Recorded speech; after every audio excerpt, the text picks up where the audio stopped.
right? No, not yet. So basically, it's a huge rising star in various different fields from 60 gigahertz, mobile, as well energy efficiency. He got the best paper award in Nautica 2011 11. on energy efficiency, mobile computing, right? Yeah. So he's going to talk more about Wi-Fi display with energy efficiency in mind. Okay? So let's welcome Professor Xinyu Zhang. Thank you, everyone, for coming to this talk. It's my great pleasure to present our recent work at UCSB. This is a joint work with my student, my PhD student, Xinyu Zhang, and Ranveer Chandra, senior researcher at Microsoft Research. I'm going to talk about energy efficient issues in Wi-Fi display.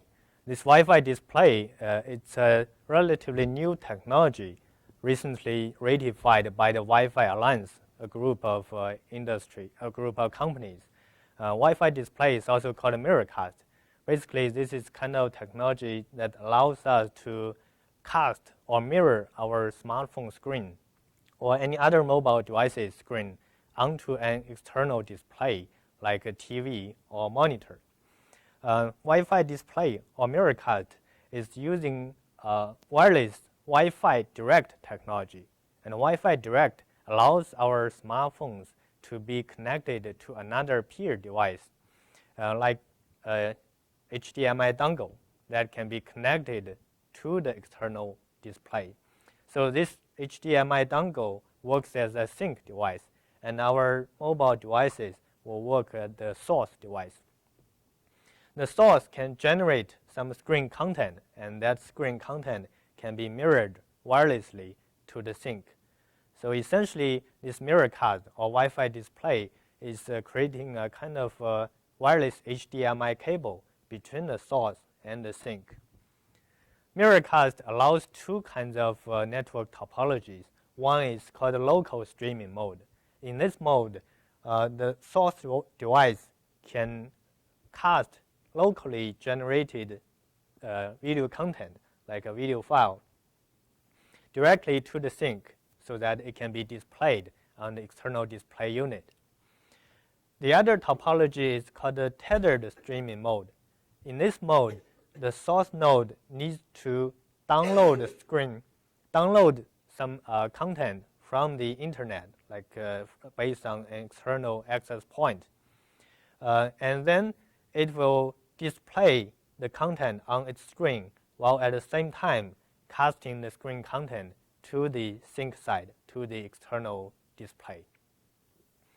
In both kind of technology, in both kind of topologies, the underlying software stack on the source, on the mobile device side, is actually the same. Basically, the application, like a YouTube or a video player, will generate the screen content together with other parts of the screen, will be composed into a single video frame. And then this video frame will be encoded using the H.264 encoder. Eventually, the encoded video frame will be sent through the Wi-Fi direct interface, that is the peer-to-peer Wi-Fi interface between the source and the sync. The screen, of course, it may not be a static screen. It may be constantly updating, displaying a continuous video stream or game or map. So as a result, this kind of this entire workflow is keep running all the time.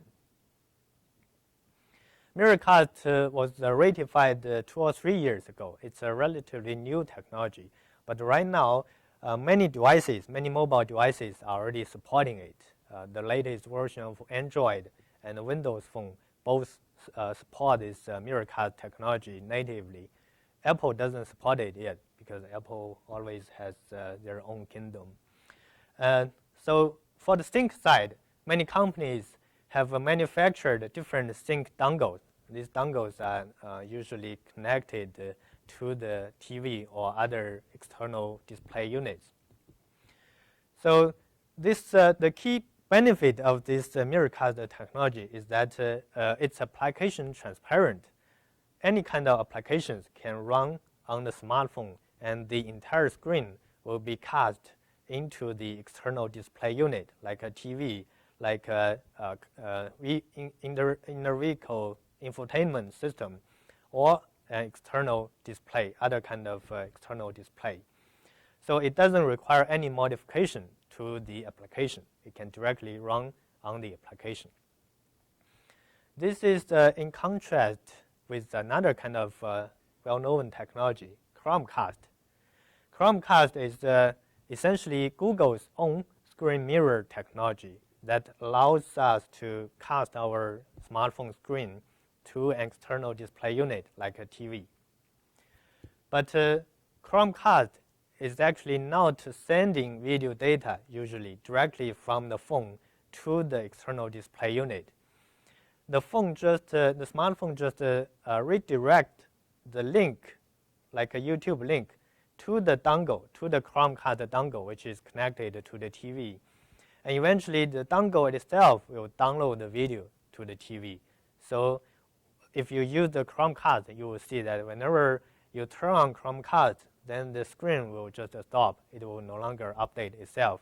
So in other words, Chromecast is essentially not a kind of screen mirroring technology. It's a kind of video streaming technology, allowing the external display unit to download the video directly from the internet. So this kind of Chromecast technology, in order to run Chromecast, the application itself needs to be modified. For example, YouTube has to have a native Chromecast support in order to cast its own screen, its own video into the TV. And this is why the reason there's only a limited set of applications currently that can support Chromecast. In other words, Chromecast itself is not application transparent. So this Miracast technology, in contrast, it can run on any kind of application. It can support any kind of applications directly. So people are considering it as has more potential to be used for a wide range of applications. Although it has a great potential, this Miracast is still young and it still has a lot of problems. While we were working on Miracast technology on Android, we found that it has a lot of bugs. But fundamentally, it also has some limitations, even if we remove all the bugs. The limitations are, in particular, in following this energy efficient problem. That is, when we run this kind of Miracast technology, because the source is a mobile device, it's battery powered, so the energy efficiency is a huge issue. And according to our recent measurement, we found that when a smartphone is running Miracast, the power consumption is it can be up to 2.3 watts when it's running some video streaming, when it's displaying some video on the smartphone. So 2.3 watts, it's a big number for a smartphone which is battery powered. Of course, the industry, when the Wi-Fi Alliance, when they designed this Miracast technology, they already expected this to happen. They expected that this energy efficiency might be an issue. So they prepared some mechanisms to reduce the power consumption. The key mechanism is called video frame skipping, or VFS. This VFS allows the Miracast source, like a smartphone, to stop generating video frames whenever the screen becomes static. For example, if you are browsing a gallery of photos, or if you are presenting some slides, so there will be many intermittent stops. So whenever the screen stops, this VFS will just stop transmitting the video frames. Intuitively, this will reduce the power consumption a lot. However, according to our measurement study, it's not enough. Even with VFS, the power consumption is up to 2.3 watts. We did a measurement study of using a typical smartphone, Galaxy Nexus, and run the Miracast application. many different Miracast applications on top of it and try to figure out what is the power consumption and how do we break down the power consumption into different components. This figure shows our measurement result, summarizes our entire measurement result across 5 different applications. And it shows a breakdown of the power consumption of different components on the smartphone, different software and hardware interfaces on the smartphone. Overall, we can see that the power consumption can be very high depending on what kind of applications we are running. For continuous video streaming applications, the power consumption ranges from about 2 watts to 2.3 watts. These 2 kinds of continuous video applications, one is the tethered video streaming. That is, the source is downloading some video from internet while at the same time casting its entire screen onto the sync side. And the local video, in this case, the smartphone is just playing a video that is locally stored on itself. We can see that in these 2 cases, the power consumption is the highest. We also evaluated the 3 other cases, map navigation, where we run a map application that is updating its screen about every 1 second. Gallery application, that is, we have a gallery of photos and we change the photo about every 5 seconds. And the presentation, where we try to cast a few slides to the screen, and every 30 seconds the screen will switch, the slide will switch itself. For these 3 kinds of applications, because the screen updates itself much less frequently, as a result, the power consumption is much lower compared with these 2 cases.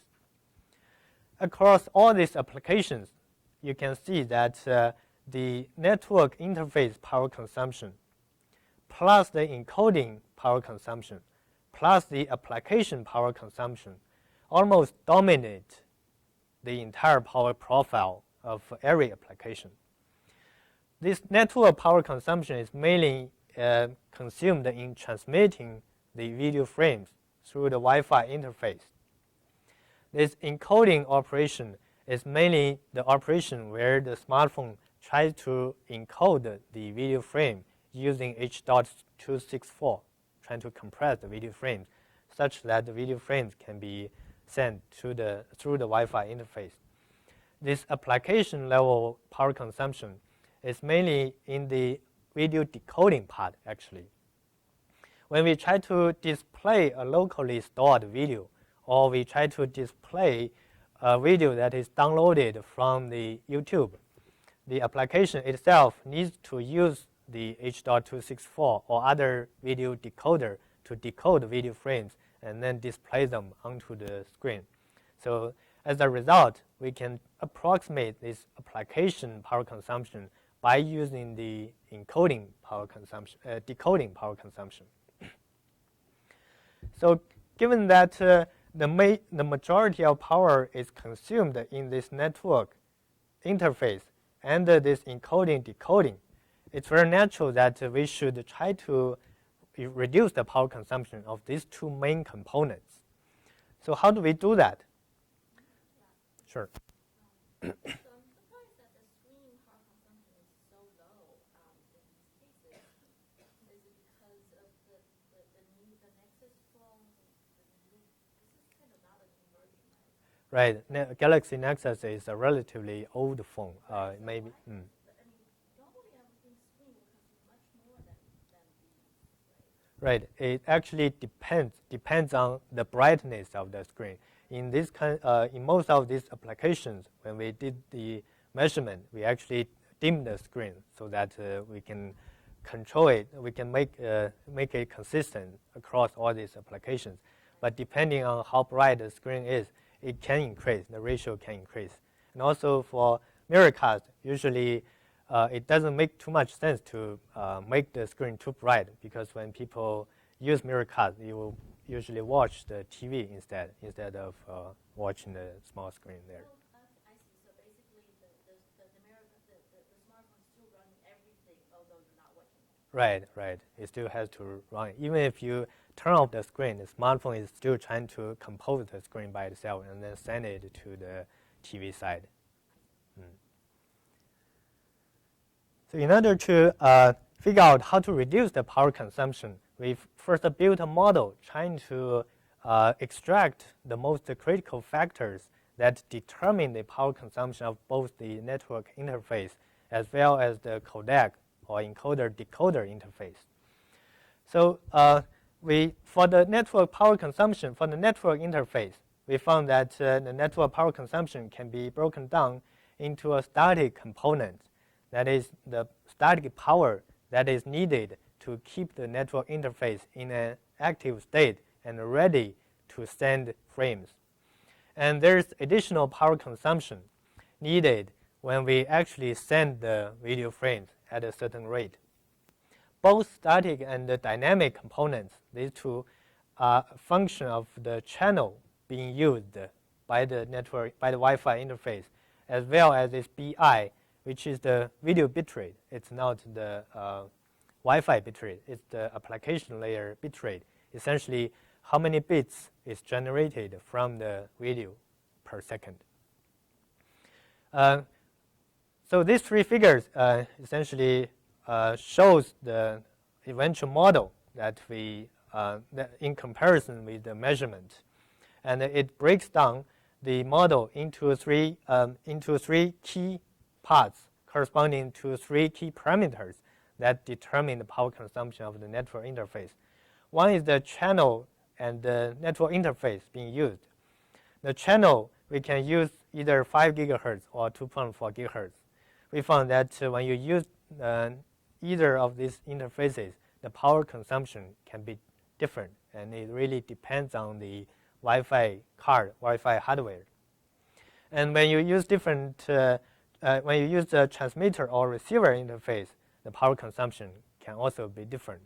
So this this profile is actually hardware dependent, but it can be factory calibrated. So if you calibrate your Wi-Fi card in the beginning, then you can use this profile to predict what will be the power consumption when it is using a certain channel and using a certain interface.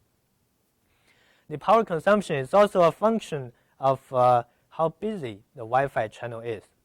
You can imagine that if the Wi-Fi channel is very busy, then whenever we try to transmit something, we need to wait for a long time, and waiting will consume more power. As a result, the power consumption is almost linear with respect to the amount of contending traffic in the nearby radio environment. Power consumption is also a function of video data rate. You can see that the power consumption increases very fast as we increase the video bitrate, or how many bits we generate per second from the video. And the video bitrate is a function of video frame rate as well as the video resolution, as we will see very soon. So the second component is the second main power consumption component is the codec power consumption, which includes both encoding and the decoding power consumption. This codec power consumption, we can model it as a function of a video frame rate as well as the video bitrate. Video frame rate, it's essentially dependent on what kind of application is running. If we are displaying a video locally on the smartphone by using a video player, then it's usually a constant frame rate, like 30 frames per second by default. But if we are playing slides, a set of slides or a gallery, then because of the video frame skipping technology that is being used, that is being used in all the kind of Miracast technologies, the video frame rate can be much lower. And the codec power consumption can be broken down into a few parameters, including the resolution being used, the frame rate, as well as the video bitrate. And the power consumption, the parameters is also associated with some inherent functions inside the smartphone, and those functions are usually hardware dependent. For example, this part, it's about what is the overhead when we try to generate a certain video at a certain rate. And the overhead is mainly associated with the CPU memory and the data copying overhead. The more intensive the video traffic is, the more overhead is associated with this part. Of course, the most important is this encoding and decoding energy per bit. And this model corresponds to some measurement results that is represented by these three figures. First, the the codec power consumption as a function of video data rate. You can see it's almost linear again. As a function of video resolution, it's almost quadratic. It's a square function, but it also depends on the pixel. It also depends on the pixel aspect ratio. If the pixel aspect ratio is not 1:1, then the power consumption may not follow the square. It may be a little bit higher because of higher processing overhead, actually. Video frame rate, similar to the network interface power consumption, video frame rate is also one dominating factor when we try to determine the codec power consumption. You can see that the codec power consumption increases very quickly with the video frame rate. So overall, from this model, we can understand that it makes most sense if we can try to reduce the video frame rate and try to reduce the video bit rate and try to reduce unnecessary video traffic whenever possible. And this is actually the principle when we use when we try to design energy-efficient Miracast scheme. Of course, the energy efficiency issue on mobile devices is not a new issue. There has been many studies on this. And over the past 10 years, actually, there have been many research works trying to reduce the power consumption of mobile devices when the mobile device is running some video applications. Most of these works focused on this kind of video architecture, that is video streaming architecture, represented by the typical mobile video services like YouTube or other applications. So for all these kind of applications, usually there's a wireless last hop, and the wireless last hop is usually the bottleneck of this entire end-to-end path from the video streaming server to the wireless device. And this is also the most power-hungry part when we try to run some video applications like YouTube. The existing works, they mostly tried to create opportunities for the mobile device to, for the Wi-Fi interface on the mobile device to sleep. In order to do that, they will usually use some traffic shaping mechanism. That is, for example, the YouTube server can shape its own traffic to make it periodical, to create some gaps in between the video frames that is transmitted wirelessly. And in between, within the gap, the Wi-Fi interface on the smartphones can just sleep opportunistically, and this will save some power. On the other hand, many research works have focused on optimizing the power consumption of the Wi-Fi interface. They designed some protocols trying to, especially scheduling protocols, sleep scheduling protocols, trying to maximize the opportunity for the Wi-Fi interface on the smartphone to sleep. But usually, these protocols will require us to modify the hardware inside the smartphone, especially the Wi-Fi hardware. So most of them are actually not deployed up to now. The Miracast power consumption problem is a bit different from the traditional mobile video streaming protocols, because for those protocols, the smartphone is the power consumer, is the content consumer. But for Miracast, the smartphone is a source that That is, it is the content generator. It's going to cast the video content to an external display. And its power consumption includes both the network interface power consumption, that is the transmission power, and also the codec power consumption, that is the power needed to generate the video frames. So we need a different set of optimization mechanisms in order to improve the energy efficiency of Miracast or Wi-Fi display. And these two bullets summarize all the mechanisms that we have exploited in reducing the power consumption of Wi-Fi display. The overall principle is to reduce unnecessary video traffic whenever possible. And if we cannot reduce them, if we have to run them anyway, then we try to make the video transmission as efficient as possible. So to reduce unnecessary video traffic, we tried 3 different schemes. One is called adaptive video tail cutting. I will explain this later, but the main idea is that when we generate video frames, there is some tail effect, and we can that is consuming unnecessary power. So we can cut the tail adaptively to reduce power consumption. And the video pass-through, this is another technology trying to reduce unnecessary codec operations. That is, sometimes the smartphone will do some redundant operations like decoding and then re-encoding the same video frames. And we can cut this kind of unnecessary operations by using video pass-through. Another thing is the background suppression. There are some background video frames that are invisible to human eyes, but they are still being sent by the Miracast. So this we can also remove. For improving transmission efficiency, we followed some classical principles. One is the batching and prefetching, putting a lot of video frames together and send them together to amortize the overhead.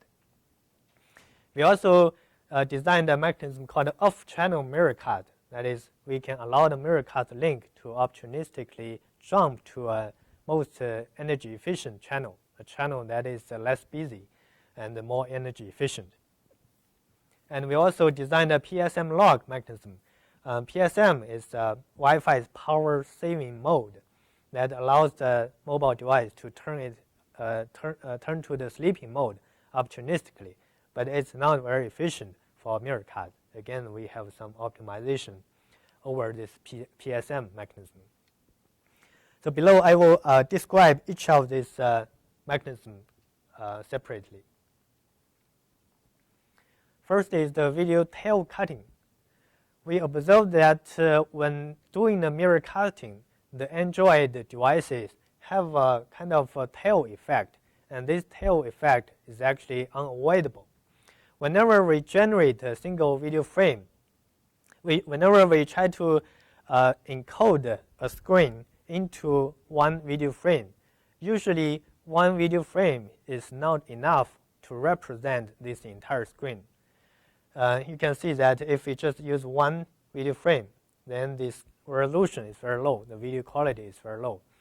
So as a result, we need to add a lot of tail frames following this, and these tail frames will actually refine the video resolution so that eventually we can get a high video frame, high quality video frame.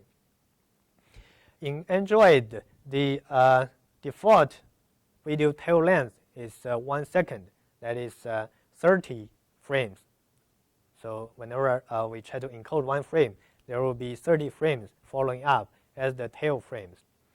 But this tail frame effect is only visible when the screen is updated intermittently, like a slide operation, like displaying a slide, or displaying a set of gallery photos, or updating a map.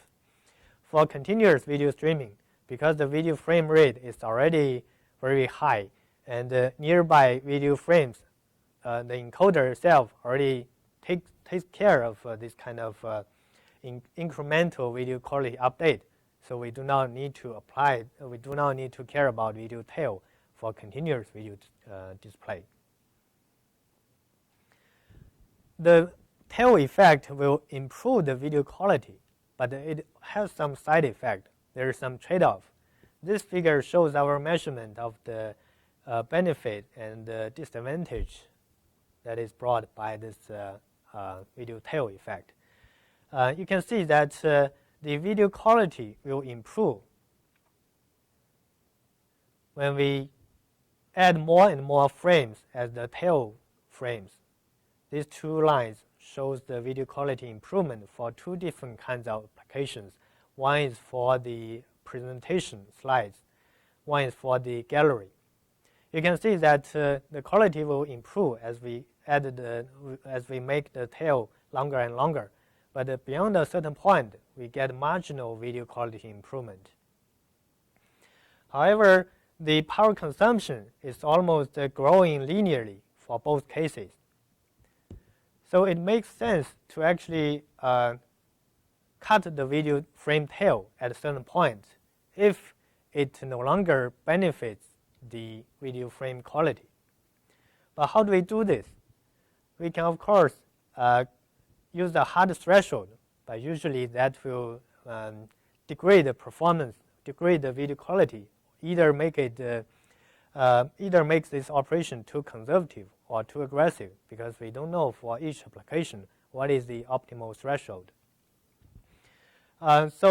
Another way is we can just observe the PSNR. We can just calculate the video frame quality and try to cut the tail whenever we see that the PSNR is no longer improving. But calculating the PSNR is a very computationally intensive procedure. We found that in order to do this, it may consume more power than the benefit that can be that we can obtain by cutting the tail. However, we found empirically that we can use certain empirical metric to determine whether the video frame quality is it already stops increasing. That is, we can use the variance of the generated video frame size as a metric to roughly estimate whether the video frame quality already saturated.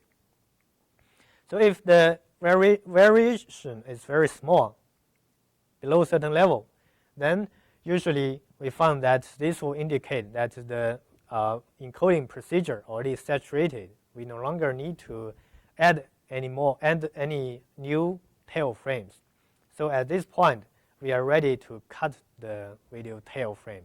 And based on this, we actually implemented an adaptive tail cutting mechanism. The basic idea is to modify to somehow intercept the Miracast driver in Android and give it some and add some adaptation algorithm inside. So we can look at the workflow here. So basically, when we have a screen, the screen data will be sent to a tail frame repeater, which will repeat the tail frame when necessary. So we added some mechanism inside this tail frame repeater so that we can, instead of using a hard threshold of 30 frames or 1 second as the tail length, we can cut it adaptively. And when should we make the decision about the cutting frames? We make the decision here. We added some observers inside the encoder, inside the H.264 encoder. That observer looks at the variation of the frame size output from the encoder. Whenever we see that the variation is getting very low, then this encoder will send a message back to the frame repeater, and the frame repeater will immediately stop the video frame. So this is the adaptive tail cutting mechanism that we designed. A second mechanism that we designed for reducing the power consumption of Miracast is called the video pass-through. This is trying to cut another kind of unnecessary operation, that is the redundant encoding decoding operation.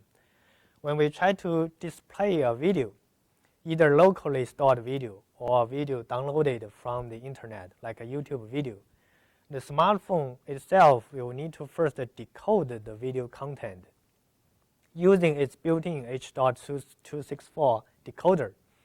And then based on that, it will re-encode the resulting video and then send the resulting video to the sync side.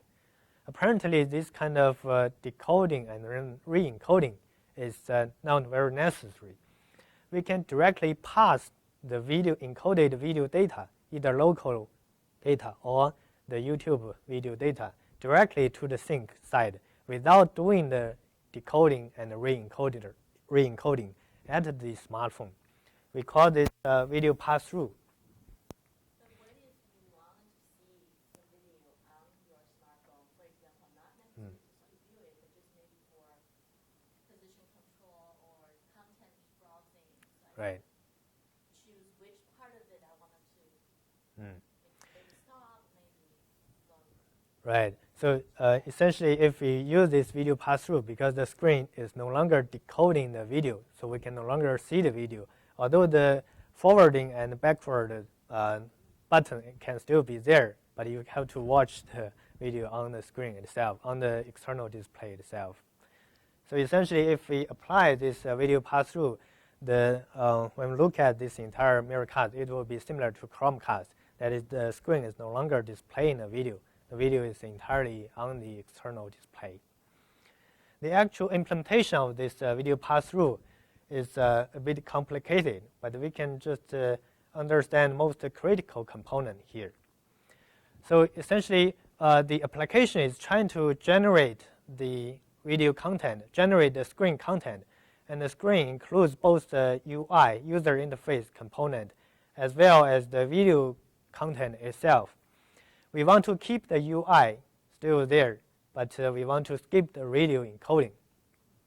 How do we do that? Usually there's a decoding and the re-encoding part here inside the driver, and this is usually done by some hardware encoder and decoder implemented in some GPU unit inside the smartphone.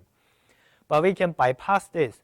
Whenever we found that this video content is encoded using H.264, which is Miracast compatible, then we can just skip this part.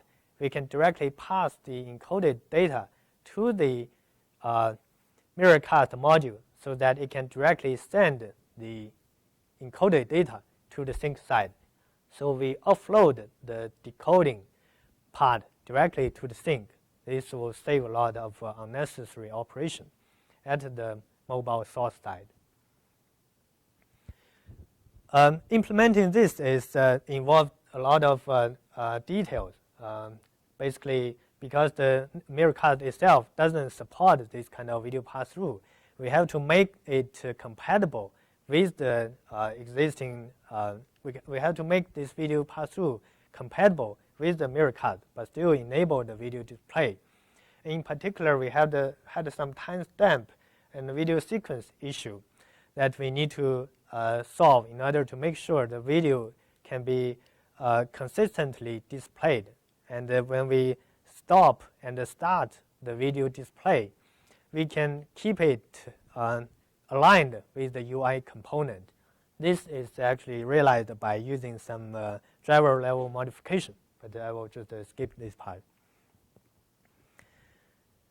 With the video pass-through, we can actually apply a classical mechanism to improve the transmission efficiency of Miracast. The classical mechanism is the batching and perfection. Batching just means we can accumulate a large number of video frames together and then send them together in a batch to amortize the overhead during the transmission through the wireless link. Perfection means before the video frame, before the due time of the video frame comes, we can already aggregate the video frames together and then put them together ready to be sent out. This is the perfection. Apparently, by amortizing the overhead, we can improve the transmission efficiency, but it doesn't come for free. There is some trade-off. Imagine if someone is not watching the entire video, the user will skip some parts of video, and will probably forward the video sometimes. So if such user interruption happens, then the batch and perfection will be wasted because we probably obtained a lot of video frames that will be never be displayed. We used our model trying to we used the model that we built trying to understand this trade-off. That is, if the user is trying to interrupt the video at different frequencies, like every 1 second, 2 seconds, 5 seconds also, then what will be the trade-off? The trade-off is if we increase the batch size, the number of frames that we put together. Initially, it will reduce power consumption, but if the user is interrupting, then more and more video frames may be wasted. So there's an optimal point here in the middle. We found that although depending on the user interruption frequency, the optimal point is different. We cannot predict the user interruption frequency, but within the typical range, like 1 second to 10 seconds also, you can see that the optimal points are not very far from each other. It's all within the region of 10 to 20 video frames. So we can just use the number in between empirically to optimize this trade-off. We also used another mechanism called off-channel Miracast to improve the transmission efficiency of the Wi-Fi direct link. That is the peer-to-peer link from the source to the sink side. From the model, we already saw that if we choose different channels, depending on how busy the channel is, and depending on the hardware interface, the energy efficiency is different. So we can allow this source to sink link to opportunistically choose the most efficient Wi-Fi interface. And this kind of opportunistic channel switching is actually supported natively by Wi-Fi direct standard or the Wi-Fi peer-to-peer standard. So we designed an adaptive channel switching mechanism that tries to first estimate how busy the channel is based on some periodic probing, and based on this channel busyness metric, we can use our model to predict which channel is the most efficient, and then we can switch to that channel opportunistically. You may wonder whether we can also switch channel from this side as well, and whether these two channels have to be the same. Actually, for this side, usually because the access point is out of our control, it's very hard to configure in real time. So this switching this channel actually is very hard, it's very challenging. But we can independently switch this channel in real time, and this channel can be switched independent of this channel, and this is supported natively by the latest Wi-Fi direct technology.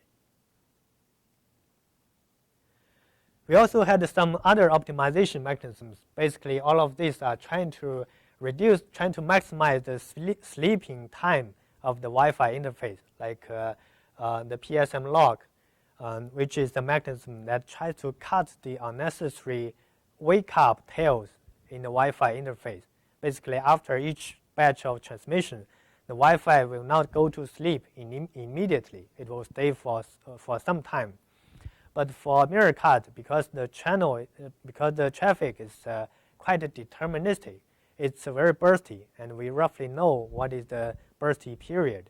So we can easily figure out when to turn off the Wi-Fi interface. That can actually optimize the power saving mode of Wi-Fi. We also found that there are some unnecessary background video transmissions when we do the Miracast. Essentially, even for some frames, even if the screen is not updating, these frames are being sent.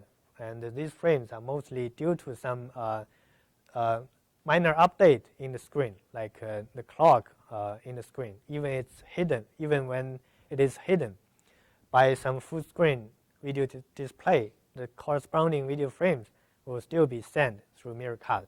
So we cut all these kind of unnecessary video generation in order to save power. But in our evaluation for this kind of invisible background traffic, we actually didn't put them there because we consider them as bugs instead of some design problems. Our actual experimental evaluation is based on a Galaxy Nexus phone. The reason why we use this phone is because this is at the time when we try to implement this thing, this is almost the only phone with the Android compatible driver, with the Miracast compatible driver, allowing us to implement our mechanisms on top of it. Although still some mechanisms are now supported, like the off-channel Miracast, which we have to realize by using some emulation approach. We evaluated our mechanism incomparable with the built-in Miracast mechanism with the video frame skipping, and we tried many different applications, including both the continuous video streaming and the bursty video streaming, like presentation, map navigation, as well as some other applications like gallery show. We evaluated the energy saving for each of the mechanisms that we designed. Below, I will just briefly summarize the results. So for the PSM lock, which tries to cut the tail time in Wi-Fi sleeping, we found that it depends on how busy the application is. The energy saving from this mechanism is mostly seen in the map navigation, which is only updated intermittently. We saw that we can save about 5% of power. For other kinds of applications like continuous video streaming, the saving is negligible, mainly because for continuous video streaming, the screen is updating itself at a very high rate, 30 frames per second. So there's almost no time for the Wi-Fi interface to sleep. The video tail cutting, this works only for the relatively intermittent screen update, like a gallery, presentation, and map navigation. We can see that again for different applications, the saving is different. The saving is mostly seen in the map navigation, where the video content is not so complicated, and also the update rate is about 1 second per frame, 1 second per screen. So by cutting the video tail, we can actually save substantial power. For gallery and presentation, because the screen is not updated very frequently anyway, so the tail time is relatively shorter compared with the entire lifetime. As a result, the saving is much lower. We also saw that our adaptive video tail cutting mechanism is actually not compromising the video quality. It has the same video quality compared with the built-in Android mechanism with the 1 second tail.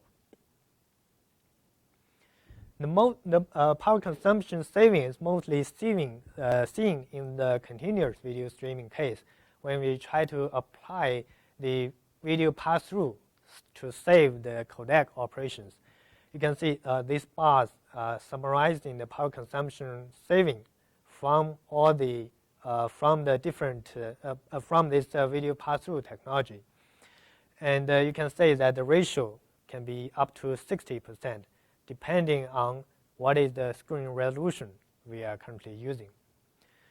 We also saw that by using this video pass-through, we can actually reduce the video display latency.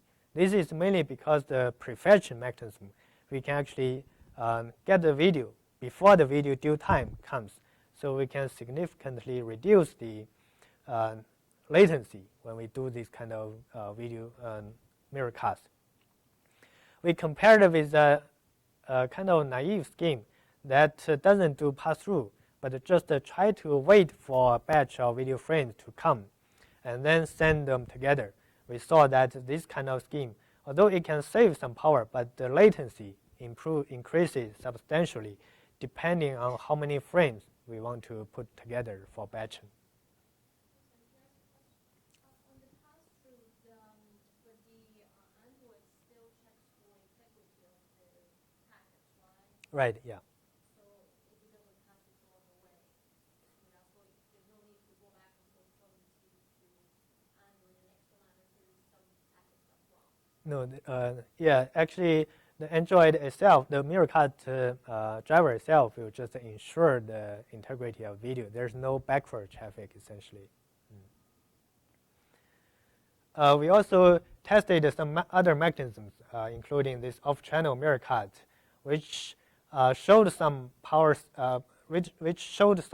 power saving, but not as good as we expected. Mainly because the hardware on Galaxy Nexus right now it doesn't support the very frequent, very fast channel switching, and we have to emulate it by switching it every a few seconds. As a result, the adaptation is not so agile, and the power saving is much lower compared with other mechanisms.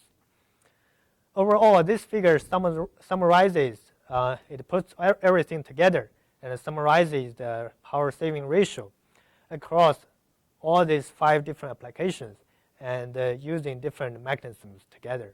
You can see that depending on what application we are running, the power saving can be ranging from around 30% to 60%. So in summary, this Miracast is kind of technology that is quite new, but it has a great potential. It is application transparent and allows any kind of applications to directly mirror the screen content to an external display like a TV or monitor. But the cost is that the power consumption will be very high when we use a smartphone as the screen generator. We did a first measurement study trying to understand the power consumption, and we found that the 2 most important factors that consumes the power is the codec operation and the network operation, which is the power consumption used for transmitting the video frames. We tried many different mechanisms to improve the power consumption. Some of them are actually quite specific to this Miracast, like the video pass-through. But some of them are quite general, like the prefetching and batching. Of course, there are many other ways to improve the performance. And if we can optimize the lower layer scheduler, like the off-channel Miracast, the channel selection, as well as the power saving mode, if we can further optimize that and take advantage of that to design some fine-grained scheduler, there can be more potential to save power for this kind of specific application. That's all for this piece of work. Thank you very much for your attention.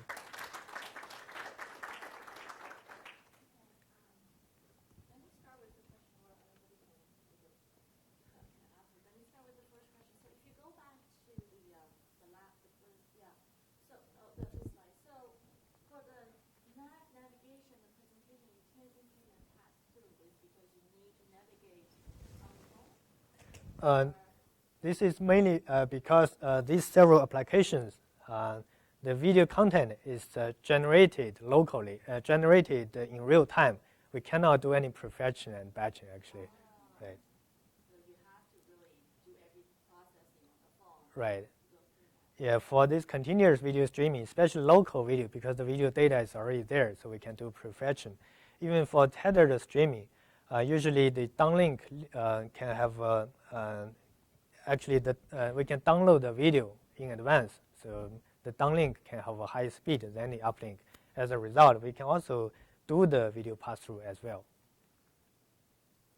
So I have so normally when I try to do this, I have an Apple TV, so I just try to map whatever iPhone Is it? It's red. Okay. So I just wanted to map the contents of my smartphone into the display. But normally the resolution of this is not as good as the screen itself. So I know that your current solution doesn't really affect the video quality, but for your testing cases. But in real life, don't I want to just have more quality? Better quality or increased quality when I try to map or mirror this content into the smartphone onto the TV. Will that dramatically change the energy consumption? It may, I think. Or completely change the game? It may. As far as I understand, usually the smartphone screen resolution is even higher than a typical TV, unless the TV is very advanced TV. So usually we just directly use the screen that is generated locally on the smartphone and map it to the external display. But the Miracast itself does allow us to pick a higher resolution than what is supportable by the screen actually. But we didn't try that right now. Any other questions from the audience? Okay, there's one more. I'm wondering if there are many users of You mean many? Maybe we can broadcast the stream to many ends, and I don't know if it can be energy efficient. You mean Miracast the smartphone screen to multiple TVs at the same time? People did imagine these kind of applications. For example, in Best Buy or some other stores, you probably want to cast your screen to multiple TVs. But right now, that is not supported natively on the Miracast. So we have to cast it to a specific screen.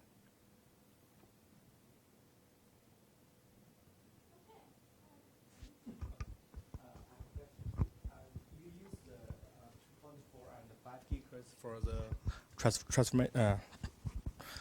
for the transformation of the information for the Wi-Fi bands. But as we all know, for the 1180, we also have some other higher bandwidths. And have you ever considered about the difference of the energy efficient for the for the higher bands? It will be better or it will be worse? Currently, we are just using 2.4 gigahertz. Typically, the rate is tens of megabps. But for Ether2.11ad, the rate can be gigabps. In that case, we actually have many interesting trade-offs to make. For example, instead of doing compression, using H.264 to compress the video, we don't even have to compress the video. We can directly send the raw video to the sync side. That will probably save some power because we can avoid the encoding decoding operation. And the energy per bit of the Ether2.11ad might be much lower compared with Wi-Fi. So there are many interesting problems there, I think. But right now, we haven't tried that yet because we don't have Wi-Fi display over Ether2.11ad right now. Can you give some comment about the technology for the wireless display, such as Wi-Fi and other technology, such as the millimeter wave band or UWB before? What aspect should I comment on? Maybe the efficiency or some the application. Which one will be better for the consumer? One thing that I can say about this is that the high-speed link, like Ether2.11ad, is definitely very suitable for this kind of Miracast technologies. Actually, right now, all the Ether2.11ad devices on the market, they are intended to be a kind of docking plus the screen generator applications. Because the link is very efficient and not energy efficient, because the link has very high speed. So as a result, even if the video has very high resolution, the wireless link can still support it. For Wi-Fi, the link is much lower, so it doesn't usually support too high video resolution. So from that aspect, the Ether2.11ad or other high rate links will definitely be very, it's a kind of a niche technology like for this Miracast.